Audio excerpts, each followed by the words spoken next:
Querida comunidade de fé, nós estamos a celebrar o itinerário de Jesus a Jerusalém. O evangelista Lucas é muito pedagógico quando mostra, capítulo 9, versículo 51 do seu evangelho, o começo do itinerário de Jesus a Jerusalém. Capítulo 19, versículo 27 seguinte, quando chegará à cidade santa. E neste itinerário, Jesus realiza milagres, Jesus multiplica pães, Jesus certamente faz algo extraordinário, grande eloquência em sua pregação, de modo que as pessoas ficam estupefactas ao ouvir quão eloquente é a sua mensagem, de modo a dizer: quem é este? Não é este o filho de José? Por que falas com tanta autoridade? Muito bem, queridos. E isso vem arrebanhando multidão, de modo que o evangelho de hoje começa a dizer, se uma multidão, a gente pode imaginar que já trata de um grande número de pessoas, imagine o exagero que o evangelista coloca já no início, grandes multidões, para dizer que certamente era um número que causava até em Jesus um espanto. Será que eles estão entendendo a mensagem? Será que eles não estão atrás de mim porque fiz milagre? Como o capítulo 6 do Evangelho segundo São João, ele tinha feito uma multiplicação de pães e pegaram Jesus para conclamá-lo rei, diz o versículo 15 do capítulo 6 de João. E Jesus avisa de modo extraordinário no versículo 26, 27, busquem o pão que não se corrompe jamais. Queridos irmãos, é nessa perspectiva que nós entendemos este evangelho. Jesus está preocupado com aquele número extraordinário de gente. Nós é que ficamos felizes quando vemos a igreja cheia. Nós é que ficamos encantados quando a procissão, a gente olha, observa e não consegue encontrar o fim da fila. Como foi recentemente lá em Brasília, um grande encontro num ginásio esportivo, cerca de 80 mil pessoas. Pois bem, queridos, número não diz muita coisa. E Jesus diz o capítulo 6, o mesmo capítulo, versículo 60 a 66, que uma turma também caminhava atrás de Jesus, e Jesus começou a falar palavras muito duras, e estes começaram a desistir, porque disseram que essas palavras eram duras demais, quem poderia compreendê-las? Versículo 66, diz o versículo seguinte, o 67, Jesus olha para os 12 e diz: e vocês também não querem ir embora, não? Simão Pedro toma a palavra, versículo 68, e diz: Senhor, a quem iremos? Somente Tu tens palavras de vida eterna. Querida comunidade de fé, hoje o evangelho começa justamente Jesus voltando para essa multidão e preocupado. É claro que o evangelho não apresenta, mas a gente pode notar que Jesus está preocupado com aquela multidão. Será que eles estão entendendo a mensagem? Será que a minha mensagem caiu no solo do coração desse povo? Certamente esse povo busca apenas milagre. Nenhum milagre. Outrora Jesus dissera, citando aquele capítulo 2 do livro de Jonas: o milagre que trago para vocês é o milagre de Jonas. Assim como ficou por 3 dias e 3 noites no ventre do peixe, o Filho do Homem também ficará no ventre da terra. Esse foi o maior milagre. Infelizmente, esse tem sido tratado com desprezo. Muitas vezes, alguém nem lembra disso. Estão preocupados com volumes, Estão preocupados como essa sociedade servil da religião? Hoje, sobretudo, querida comunidade, nós vemos alguém que diz: venha para cá, porque Jesus vai pagar suas contas. Venha para cá, você está endividado, Jesus vai pagar a sua conta. É uma proposta muito boa, porém não é evangélica. Venha para cá, você está com dor de cabeça. Venha para cá porque Jesus vai curar você. É uma proposta muito interessante, porém eu quero dizer a vocês e a mim também, não é proposta cristã, é proposta diabólica. Porque o evangelho de hoje é muito claro. Jesus olha para a multidão e diz: se alguém, olha a condição para ser cristão, ele usa essa expressão de condicional: se alguém vem a mim, mas não desapega. O texto original, o grego, não é nem desapega, é odeia. Quem não odeia seu pai e sua mãe, sua esposa e seus filhos, seus irmãos e suas irmãs, e até odeia a sua própria vida, não pode ser meu discípulo. Querida comunidade, como Santa Teresinha diz assim: Jesus, eu sei porque tu tens poucos amigos, porque o pouco que tu tens, tu tratas muito mal. Não é que ele trata mal, gente, é porque nosso Senhor sabe o que vai levar o homem à felicidade verdadeira. O capítulo 15 do Evangelho de João, versículo 9, Jesus diz assim: se me amasseis, cumpririam os meus mandamentos. E diz o versículo 11: olha, eu digo essas coisas para que a minha alegria esteja em vós e a vossa alegria seja plena. O desejo que nosso Senhor tem, queridos, é que o homem seja verdadeiramente feliz. Por isso que a primeira leitura de hoje começa dizendo: qual o homem que pode conhecer os desígnios de Deus? Quem é o homem que pode conhecer os desígnios de Deus? Por isso que tem um filósofo austríaco, Ludwig Wittgenstein, ele, no seu tratado lógico-filosófico, ele diz que daquilo que não se pode falar, deve-se calar. É claro, eu concordo com este filósofo, porque na verdade, daquilo que não se conhece, deve-se calar. Por isso que diante desse grande mistério, o homem deve recolher-se à sua insignificância e permitir que o Cristo fale qual o caminho da sua verdadeira felicidade. Nós ouvimos nessa primeira leitura: o homem mal conhece o que há na terra.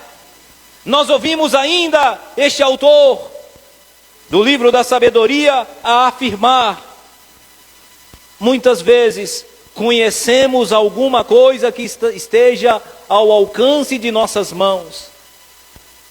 Fora essa realidade, a gente não conhece absolutamente nada.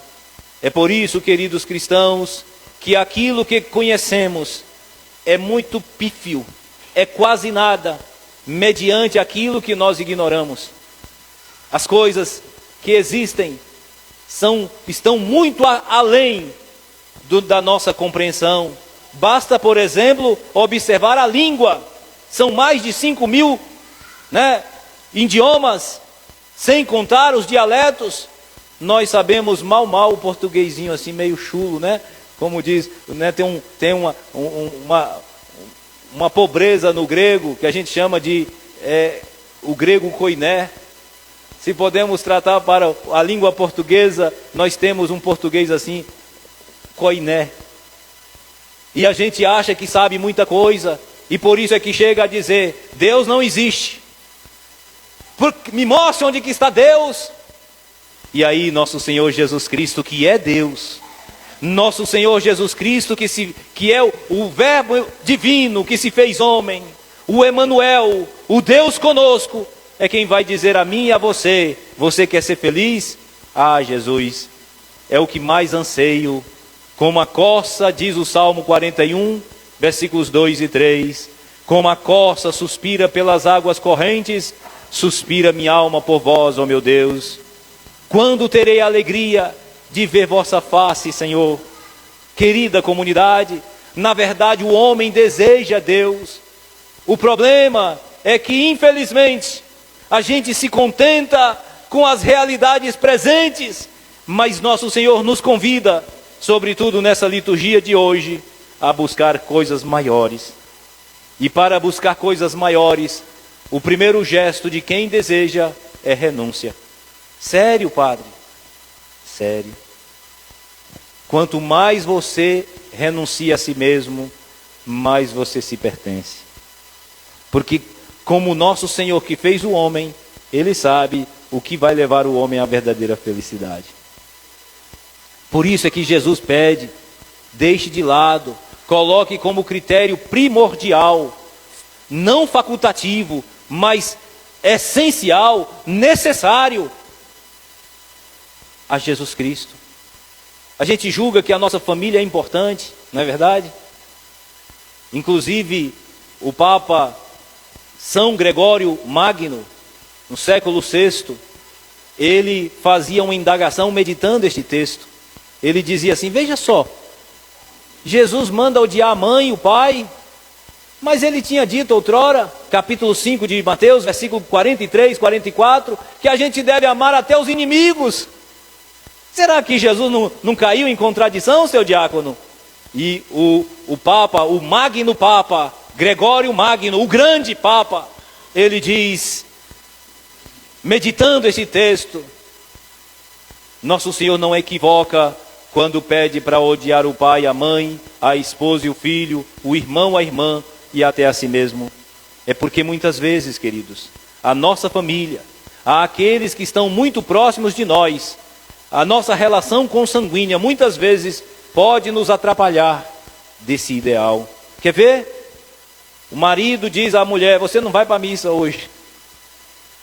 E a mulher, coitadinha, querendo ir para a missa, para participar da comunhão.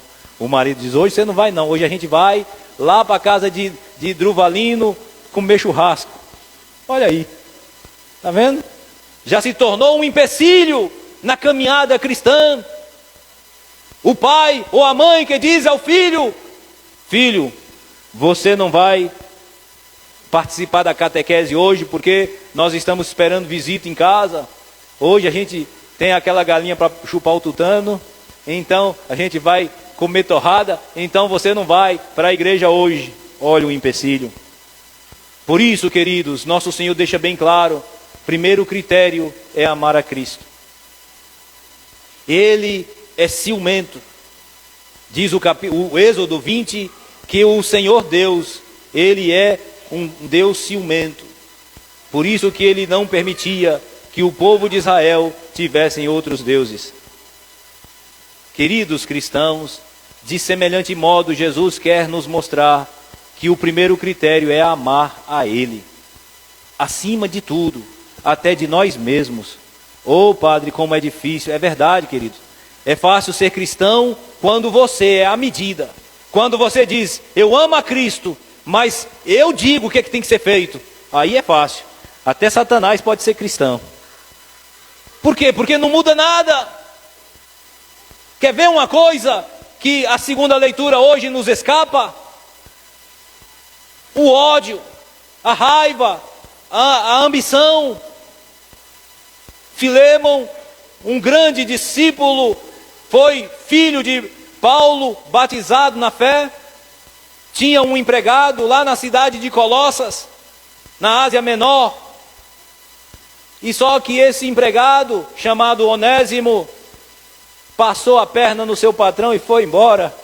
Foi para a Europa, chegou na Itália, e lá, torrando o dinheiro do seu patrão, foi preso. E quem ele encontra na prisão? Paulo. Paulo, no seu diálogo, certamente lá deixou escapar que ele morava lá em Colossas, foi missionário em Colossas, e esse homem diz que também passou por Colossas, inclusive passou a perna no patrão. Quem era o seu patrão? Ah, você não o conhece? Será que eu não conheço? Diga o nome dele. E ele diz, Filémon. Filémon eu gerei na fé, meu caro. Foi meu filho na fé, você passou a perna nele. Muito bem, e aí vem esse bilhetezinho. Olha, quem tem preguiça de ler a Bíblia, leia pelo menos esse bilhete, né? A carta de Paulo a Filemon. Não tem nem capítulo, só tem versículos. E ele escreve, mandando o seu emissário, Onésimo, a entregar essa carta ao seu filho gerado na fé, Filemon. Filemon, olha, estou mandando de volta esse cabo safado que passou a perna em você. Quero dizer uma coisa, se ele fugiu de você, é uma graça, talvez é para que você agora possa tê-lo para o resto da vida. Mas não o trate como escravo, trate-o como um irmão, como um filho meu. Trate como a mim mesmo, receba como recebe a mim mesmo. Aqui o texto não apresenta, mas Paulo também diz a Filemon, Filemon, se ele passou a perna, se ele foi oneroso a ti, quando eu voltar, eu pagarei a você. Olha, queridos, aqui para nós, por isso que esse texto está aqui. Uma pessoa que abandonou-se em Cristo é capaz de perdoar e pedir perdão. Olha, eu vou fazer uma pergunta. Será que foi fácil para Filemon acolher Onésimo que passou a perna nele? A gente não sabe. O que a gente sabe é que Onésimo se tornou bispo em Éfeso. Não sabemos. Certamente, querida comunidade, o que podemos dizer e extrair deste texto é que quem não é capaz de deixar a si mesmo, sua família, seus filhos, sua esposa, é por isso que tem gente que não entende porque que o padre não casa, né? Tem muita gente por aí que é cristão, aderiu a tudo, mas não renuncia a nada, nem a uma esposa, nem a ter filhos, e ainda criticam aqueles que abrem mão da sua vida por amor a Cristo. Não é fácil, não é fácil. Talvez o diácono possa imaginar um pouquinho o que é um padre. Quantas renúncias. Às vezes alguém pensa assim, ele vai ser padre porque ele não gosta de mulher. Ele vai ser padre é porque ele é assim meio quebradinho.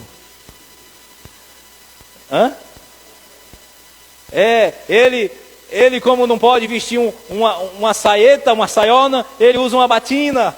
Pode ser que alguém pense assim, mas não é verdade. É renúncia, queridos. Renúncia por causa do Cristo. Por isso que não dá para entender como a religião se tornou uma brincadeira. Porque o Evangelho, porque a história do povo cristão não deixa brecha para a religião da vida mansa, do oba-oba. Jesus diz, renúncia. Quando a gente olha os personagens que viveram muito próximos de Jesus, sofreram amargamente. O capítulo 2 do Evangelho de Mateus, por exemplo, fala de José, que até pensou em deixar Maria em segredo e capar o gato, e no entanto não quis, assumiu, abraçou. E depois o que teve que fazer?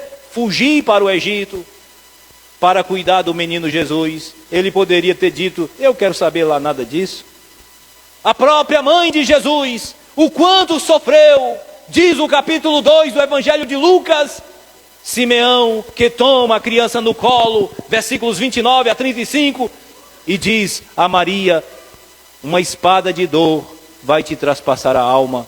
Quando eu vejo essa religião da vida fácil, venha para cá, pare de sofrer. Quero dizer a todos vocês, queridos, que de cristianismo não tem nada, nada, porque essa religião da vida fácil, do ganha fácil, da vida cômoda, é uma religião de Satanás. Porque Jesus, quando convoca, leia João 15, versículo 17 e 18, leia o capítulo 16, versículos 1 a 2, o que Jesus fala, eles vão levar vocês ao tribunal, vão até matar vocês, julgando que estão prestando culto a Deus. E aí a gente vê essa religião da facilidade. Venha para cá, você está depressivo, Deus vai te dar uma bênção. Aí é muito fácil. Seguir o Cristo desse jeito é muito fácil, querida comunidade. E aí a gente olha São Paulo, a segunda carta de São Paulo aos Coríntios, capítulo 11, versículos 23 a 28, Paulo narra, descreve o quanto sofreu por causa de Cristo. Inclusive, a segunda leitura de hoje, ele está preso por causa do quê? Do Evangelho. Estou preso por causa do Evangelho de nosso Senhor Jesus Cristo. Queridos irmãos, a gente rompe mais um pouquinho, vê o diácono Estevão, coitadinho dele, Atos 7, 59 e 60, foi morto a pedrada por causa do Cristo. A gente olha, João Batista, o precursor de nosso Senhor, diz o capítulo 14 do Evangelho de Mateus, versículos de 1 a 8, que Herodes mandou matar, arrancar a cabeça de João. E aí a gente vê a religião do oba-oba, basta ficar gritando, né? Agora caiu uma histeria, seu diácono. Tem uns pregadores aí que começam a falar, enrola a língua e começa a dizer que Jesus falou isso, falou aquilo. Qual é a certeza que temos? É muito fácil enrolar o povo com palavras bonitas. No entanto, o seguimento do Cristo é renúncia. Renúncia. Deixe de lado o seu eu e assuma o tu de Cristo. E olha, e quando parece que vai ficar bonito seu Gabriel, nosso Senhor olha para eles e continua: quem não carrega a sua cruz e não vem atrás de mim, não pode ser meu discípulo. Tem muita gente que infelizmente, quando bate a necessidade de carregar uma cruzinha, não é nem uma cruzona, é uma cruzinha, às vezes uma dorzinha de cabeça, uma unha encravada, aí começa a apelar para Deus e o mundo: Senhor, cure a minha dor. Não, meu caro, abrace essa dor e siga o Cristo. Nosso Senhor nos convida, queridos, à renúncia. E aí ele conta duas parábolas para ilustrar o modo de ser cristão. De vez em quando o padre pega um pega para capar aqui nessa paróquia, porque tem muita gente que vem para batizar de qualquer jeito. Chega assim, tem que batizar, padre, porque se o senhor não batizar aqui, eu já sei onde eu vou. Ué, tá bom, fazer o quê, né? Se você já sabe para onde vai, por que você passou por aqui? Queridos irmãos, eu quero dizer a vocês que seguir o Cristo não é fácil. É fácil dizer, eu sou cristão. Agora, renunciar. Quer ver uma pergunta que eu faço a você? O que é que você tem deixado de lado por causa do Cristo? Inclusive o Pai Nosso diz assim: seja feita a vossa. Tem gente que está pensando que a vossa é a nossa. Vossa é a dele, nossa é a minha, é a sua. Vossa vontade, assim na terra como no céu. Oh, queridos irmãos, eu acho que o padre já falou demais, né? Eu só quero dizer uma coisa para nós, queridos. Peça, Senhor, dê-me a graça. Hoje a igreja canonizou Pier Giorgio Frassati. Hoje a igreja canonizou mais outro jovem, Carlos Acuti. Estes foram homens jovens, um com 24 e o outro com 15 aninhos.